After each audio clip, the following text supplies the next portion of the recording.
Hello friends, संघर्ष classes में आपका स्वागत है। भूगोल के कुछ महत्वपूर्ण प्रश्न। विश्व की सबसे ऊंची चोटी एवरेस्ट किस देश में है?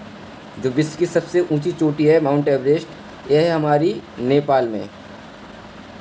और नेपाल की जो राजधानी है वह है काठमांडू। नेपाल की जो राजधानी है वह है काठमांडू। और यहाँ के जो पीएम हैं वो हैं केपी ओली। यहाँ के पीएम जो हैं उनका नाम है केपी ओली। केपी ओली। और यहाँ की जो प्रेसिडेंट हैं, राष्ट्रपति हैं, वो हैं विद्या देवी भंडारी। नेपाल की जो राष्ट्रपति हैं वह हैं विद्या देवी भंडारी। विद्या देवी भंडारी। तो विश्व की जो सबसे ऊंची चोटी है एवरेस्ट, माउंट एवरेस्ट, है नेपाल में पड़ती है। और यहाँ की जो राजधानी है वह काठमांडू है। और यहाँ के जो पीएम हैं वह हैं विद्या देवी भंडारी। भारत की पहली बहुउद्देशीय परियोजना कौन सी है? भारत की जो पहली बहुउद्देशीय परियोजना है वह है दामोदर नदी घाटी परियोजना। दामोदर नदी घाटी परियोजना, जो कि झारखंड और पश्चिम बंगाल में है। दामोदर नदी घाटी परियोजना, जो कि झारखंड प्लस पश्चिम बंगाल, वेस्ट बंगाल में पड़ती है। दामोदर नदी घाटी परियोजना भारत की पहली बहुउद्देशीय परियोजना है। और दामोदर जो नदी है, इसका जो उद्गम स्थल है वह हुआ है हमारा झारखंड के छोटा नागपुर पठार से। छोटा नागपुर पठार से। तो दामोदर नदी का जो उद्गम हुआ है वो छोटा नागपुर के पठार से हुआ है। यह हुगली नदी के समुद्र में गिरने से पहले हुगली नदी से मिलती है। और पश्चिम बंगाल की जो राजधानी है वो कलकत्ता है। और यहाँ की जो सीएम है वह ममता बनर्जी हैं। भारत की सबसे चौड़ी नदी कौन सी है? भारत की जो सबसे चौड़ी नदी है वह है ब्रह्मपुत्र। ब्रह्मपुत्र भारत की सबसे चौड़ी नदी है। ब्रह्मपुत्र का जो उद्गम है वह हुआ है तिब्बत के पास कैलाश मानसरोवर से। कैलाश मानसरोवर से ब्रह्मपुत्र नदी का उद्गम हुआ है। तिब्बत में ब्रह्मपुत्र को कहाँ पर? तिब्बत में ब्रह्मपुत्र को सांगपो के नाम से जाना जाता है। और यह नदी जब हमारे देश में अरुणाचल में प्रवेश करती है तो अरुणाचल प्रदेश में ब्रह्मपुत्र को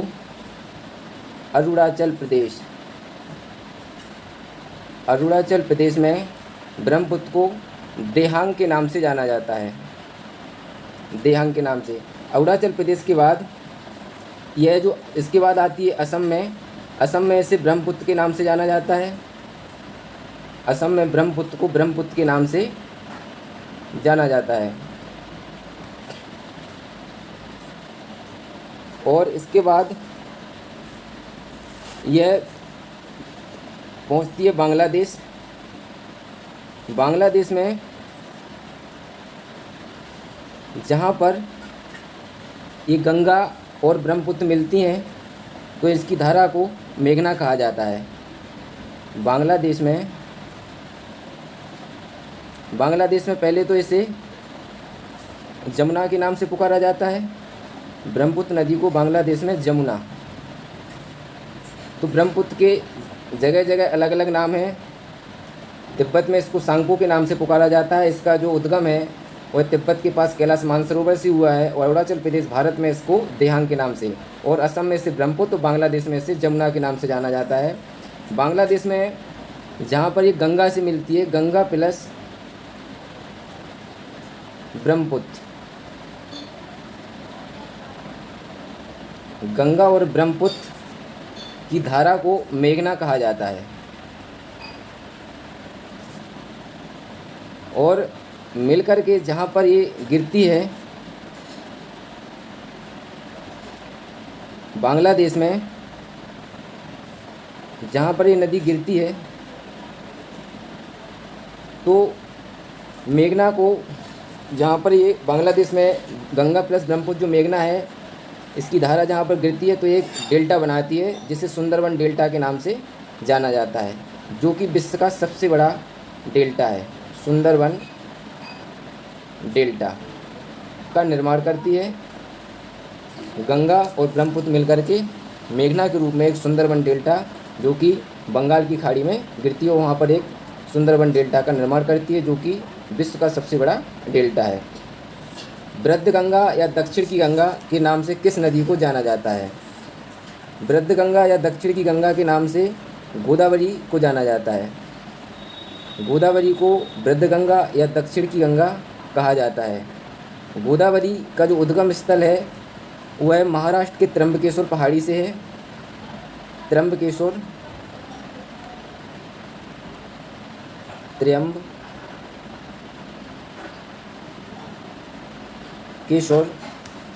महाराष्ट्र से हुआ है। तो जो गोदावरी नदी है इसका उद्गम स्थल त्र्यंबकेश्वर महाराष्ट्र से हुआ है। और महाराष्ट्र की जो राजधानी है वो मुंबई है, और यहाँ के जो सीएम है वह उद्धव ठाकरे हैं, और यहाँ के जो गवर्नर हैं वह भगत सिंह कोश्यारी हैं। भारत में पश्चिमी घाट को क्या कहा जाता है? भारत में जो पश्चिमी घाट है उसे सह्याद्री कहा जाता है। सह्याद्री। अंडमान निकोबार द्वीप समूह किस नाम से जाना जाता है? भारत में जो अंडमान निकोबार द्वीप समूह है इसे मरकत द्वीप के नाम से जाना जाता है। मरकत द्वीप। और इसका जो दूसरा नाम है वह है एमरोल्ड आइलैंड, या इसे कहते हैं एमरोल्ड आइलैंड। Emerald island.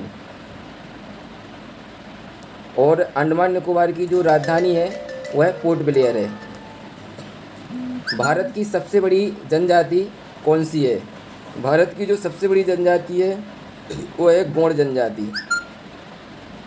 ये भी बहुत इम्पोर्टेंट क्वेश्चन है कि भारत की सबसे बड़ी जो जनजाति है वह गोंड जनजाति है। अरावली पर्वतमाला की सर्वोच्च चोटी कौन सी है? अरावती पर्वतमाला की जो सर्वोच्च चोटी है वो है गुरु शिखर। गुरु शिखर, जो कि राजस्थान के माउंट आबू में पड़ती है। गुरु शिखर। गुरु शिखर अरावली पर्वतमाला की सर्वोच्च चोटी है, जो कि माउंट आबू राजस्थान में पड़ती है। राजस्थान की राजधानी जयपुर है, और यहाँ के जो सीएम है वह अशोक गहलोत हैं, और यहाँ के जो गवर्नर हैं वह कलराज मिश्र जी हैं। भागीरथी और अलकनंदा का संगम कहाँ पर होता है? भागीरथी और अलकनंदा का जो संगम होता है वह होता है देवप्रयाग में। देवप्रयाग, उत्तराखंड। उत्तराखंड की जो राजधानी है वह देहरादून है। देहरादून विंटर की राजधानी, और गैरसैंण जो कि समर की राजधानी, ग्रीष्मकालीन राजधानी है। भागीरथी और अलकनंदा यहाँ से आई हैं। भागीरथी और यहाँ से आई है अलकनंदा। इनकी जो धारा है इसको गंगा बोला जाता है। दोनों की जो संयुक्त धारा है इसको गंगा के नाम से जाना जाता है। भागीरथी नदी पर भारत का सबसे ऊंचा बांध टिहरी बांध बना हुआ है। भारत का सबसे ऊंचा बांध टिहरी बांध भागीरथी नदी पर बना हुआ है। देवप्रयाग को एक और नाम से जानते हैं, इसे सुदर्शन क्षेत्र भी कहते हैं। सुदर्शन क्षेत्र। यहाँ की जो विशेषता है देवप्रयाग में कि यहाँ पर कभी कौवे दिखाई नहीं देते हैं, जो कि एक आश्चर्यजनक बात है। यहाँ पर कभी कौवे दिखाई नहीं देते हैं। भारत का सबसे अधिक नगरीकृत राज्य कौन सा है? भारत का जो सबसे अधिक नगरीकृत राज्य है वह है गोवा। और गोवा की जो राजधानी है वह है पणजी। और यहाँ के जो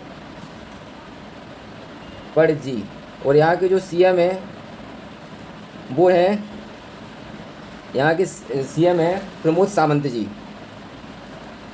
सीएम है गोवा के प्रमोद सावंत। और यहाँ के जो गवर्नर हैं वो हैं भगत सिंह कोश्यारी जी। भगत सिंह कोश्यारी।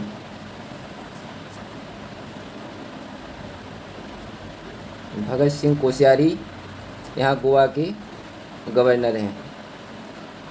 गोवा में प्रति व्यक्ति आय, अपने देश में सबसे अधिक प्रति व्यक्ति आय गोवा की है। क्षेत्रफल की दृष्टि से भारत का सबसे बड़ा राज्य कौन सा है? क्षेत्रफल की दृष्टि से भारत का सबसे बड़ा राज्य नंबर 1 पर है राजस्थान, नंबर 2 पर है हमारा मध्य प्रदेश,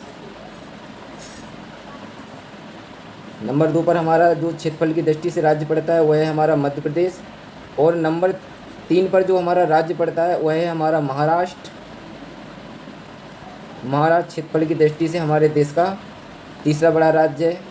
और चौथा जो हमारा राज्य है वह है हमारा उत्तर प्रदेश।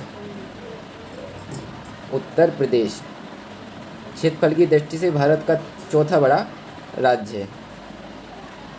भारत किस गोलार्ध एवं देशांतर में स्थित है? भारत उत्तरी गोलार्ध, अभी आपको देशांतर रेखाएं और उत्तरी गोलार्ध, दक्षिणी गोलार्ध, ये सब एक अलग से क्वेश्चन बनाएंगे, अलग से एक टॉपिक में आपको क्वेश्चन के माध्यम से समझाया जाएगा।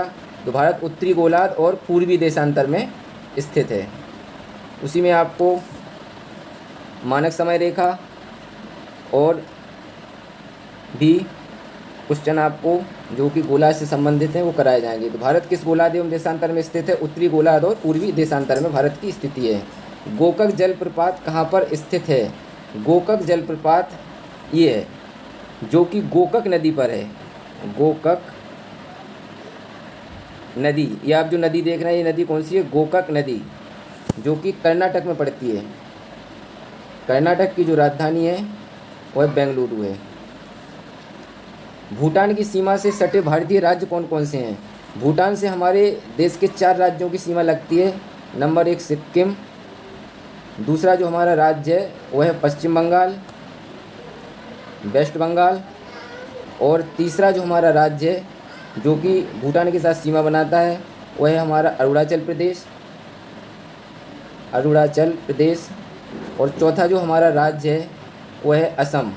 ये 4 राज्य हमारे पड़ोसी देश भूटान के साथ सीमा बनाते हैं। सिक्किम, पश्चिम बंगाल, अरुणाचल प्रदेश और असम, 4 राज्यों की सीमा भूटान के साथ लगती है। ये थे हमारे आज के भूगोल के क्वेश्चन जो कि हमने आपको कराए हैं। अगले टॉपिक में आपको और भी अच्छे क्वेश्चन, महत्वपूर्ण क्वेश्चन कराए जाएंगे। Thank you.